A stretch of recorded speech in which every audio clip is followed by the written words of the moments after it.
আপনি কি ক্লায়েন্টকে মেসেজ দিচ্ছেন এসব লিখে, I have 3 years of experience, আপনি এটা পারেন ওটা পারেন সেটা পারেন এসব লিখে?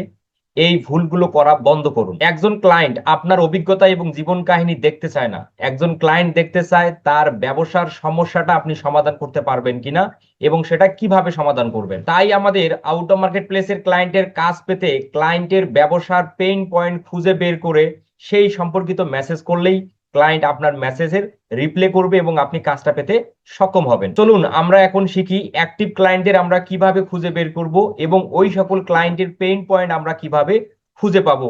এই বিষয়বস্তুগুলো আমরা A to Z দেখি। আমি আপনাদের নিয়ে আসতেছি গুগলে এসে আপনারা সার্চ করবেন মেটা অ্যাড লাইব্রেরি।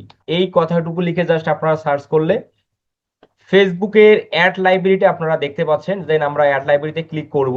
আমরা অ্যাড লাইব্রেরিতে কেন আসলাম? আমরা অ্যাড লাইব্রেরিতে আসলাম অ্যাক্টিভ এবং পটেনশিয়াল ক্লায়েন্টদেরকে ফাইন্ডিং করার জন্য। কারণ এই মুহূর্তে যারা ফেসবুকে ইনস্টাগ্রামে অ্যাড দিচ্ছে এই প্রত্যেকটা ক্লায়েন্ট হচ্ছে অ্যাক্টিভ এবং পটেনশিয়াল। কারণ এই ক্লায়েন্টগুলো তাদের এই মুহূর্তে বিজনেসের উপর ইনভেস্ট করতেছে।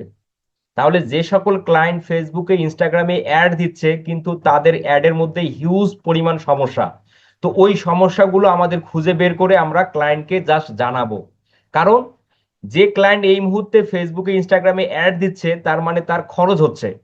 কোনো ক্লায়েন্ট অবশ্যই চাবে না যে তার অ্যাডের মধ্যে কোনো ভুল থাক এবং প্রতিদিন তার অ্যাডের অহেতুক খরচ হোক, এটা কিন্তু কোনো ক্লায়েন্ট চাবে না। তো আমরা যারা অ্যাডভার্টাইজার আছি, যারা আমরা Facebook Instagram social media, then Instagram ads, YouTube ads, website SEO, এই সার্ভিসগুলোর মধ্যে যারা আমরা এক্সপার্ট আছি, আপনারা দেখেন কিভাবে আমরা পটেনশিয়াল ক্লায়েন্টগুলোকে খুঁজে পাই। দেন আমরা এখানে সার্চ অ্যাড, এখানে আমরা লোকেশন দেব USA, UK, কানাডা, এই টাইপের আপনারা লোকেশন এখানে দিবেন। ধরেন আমি ইউনাইটেড স্টেটস দিলাম। অ্যাড ক্যাটাগরি আপনারা এখানে অল রাখবেন। দেন এখানে search by keyword or advertiser. পৃথিবীতে অসংখ্য বিজনেস নিশ এবং ক্যাটাগরি আছে, আপনারা যে কোনো নিশ লিখে জাস্ট এখানে সার্চ করতে পারেন। তবে আপনি যদি আপনার কাছে যদি নিশ বা ক্যাটাগরির লিস্ট না থাকে তাহলে এই ভিডিওর কমেন্ট সেকশনে আপনি বিজনেস লিস্ট লিখে কমেন্ট করেন, আমি কমেন্ট রিপ্লাইয়ের মাধ্যমে আপনাকে 500 বিজনেসের নিশ প্রদান করব। এখানে আমি ওয়াচ লিখে সার্চ করলাম। ওয়াচ লিখে সার্চ করার পর আমরা এখানে অ্যাক্টিভ অ্যাড গুলো খুঁজে পাবো যে ঘড়ি পণ্যটা বিক্রি করার জন্য USA তে এই মুহূর্তে যারা ক্যাম্পেইন করতেছে সেই সকল ক্যাম্পেইন গুলো কিন্তু আমরা এখানে দেখতে পাবো।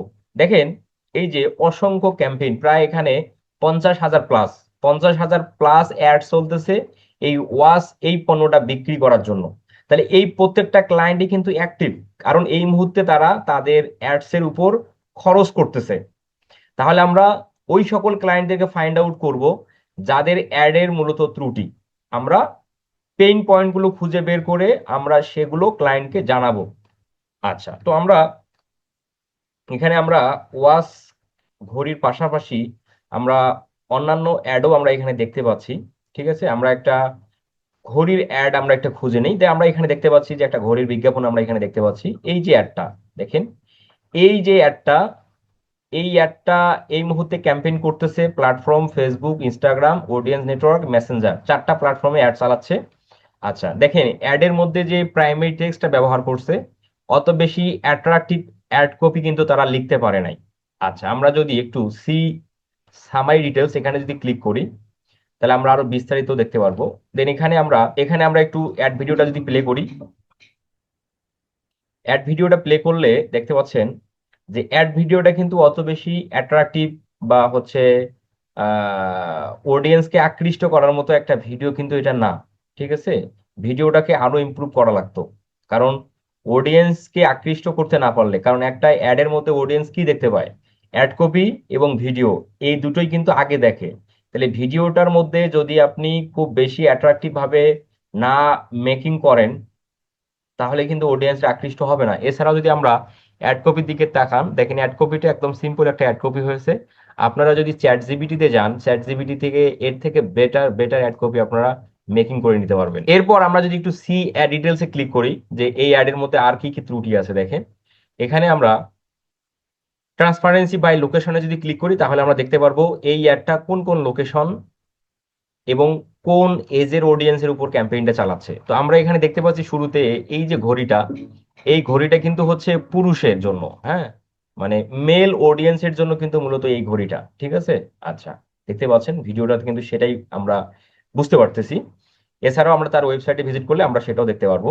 এছাড়া আমরা যদি এখন এখানে দেখি যে ইউরোপিয়ান ইউনিয়ন, এখানে ইইউ অ্যাড অডিয়েন্স, তার মানে তারা ইউরোপিয়ান কান্ট্রির যে কান্ট্রিগুলো আছে সেগুলো সিলেক্ট করে কিন্তু ক্যাম্পেইন চালাইছে। দেখেন এখানে বেলজিয়াম, বুলগেরিয়া, ঠিক আছে, Denmark, France, Germany, Greece, Italy, Lithuania, Netherland, Romania, Slovakia, Spain, Sweden, এই কান্ট্রিগুলো দিয়ে কিন্তু ক্যাম্পেইন তারা চালাচ্ছে। দেখেন এটা কিন্তু এক্সপার্ট, এই ক্যাম্পেইনটা এক্সপার্ট কোনো ব্যক্তি কিন্তু এই ক্যাম্পেইনটা করে নাই। হয়তো হতে পারে ক্লায়েন্ট নিজে থেকে ক্যাম্পেইন রান করছে, আর নয়তো একটা বেসিক এক্সপিরিয়েন্স লেভেলের একটা ফ্রিল্যান্সারের দ্বারা এই ক্যাম্পেইনটা রান করাইছে, ঠিক আছে। দেখেন লোকেশন সবগুলো কান্ট্রি দিয়েছে, এতগুলো কান্ট্রি একসঙ্গে দিয়ে ক্যাম্পেইন করছে। আচ্ছা, নিচের দিকে যদি আমরা আরেকটু আসি, এজটা দেখেন, এজটা দিয়েছে সে, দেখেন 18 থেকে 65 প্লাস ইয়ার্স ওল্ড।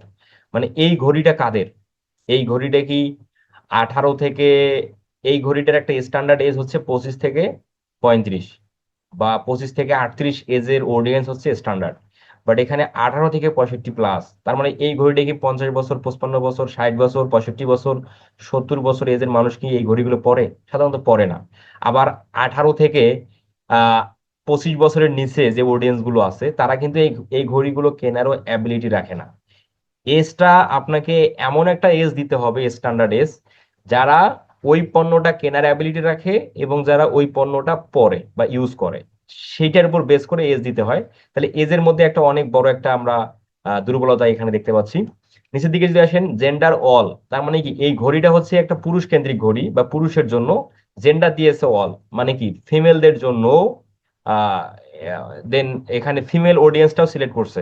তাহলে এই ঘড়িটা কিন্তু ফিমেলরা পরে না। তার মানে এই অডিয়েন্সটা, এই ক্যাম্পেইনটা শুধুমাত্র মেল অডিয়েন্স দিয়ে কিন্তু ক্যাম্পেইনটা করা লাগতো বা করা যাবে, কিন্তু তারা জেন্ডার এক্ষেত্রে অল দিয়েছে। তাহলে এখানে একটা বড় তারা ভুল করতেছে। এই ভুলগুলো, এগুলোই হচ্ছে ক্লায়েন্টের পেইন পয়েন্ট, ঠিক আছে। ক্লায়েন্ট এই মুহূর্তে যে সমস্যা, যে ভুলগুলো করতেছে, এই ভুলগুলোই হচ্ছে পেইন পয়েন্ট। এগুলো আপনাকে সুন্দর করে ফাইন্ড আউট করে আপনাকে ক্লায়েন্টকে প্রোভাইড করতে হবে যে তুমি এই মুহূর্তে ক্যাম্পেইন করতেছো, তোমার একটা বাজেট নষ্ট হচ্ছে প্রতিদিন।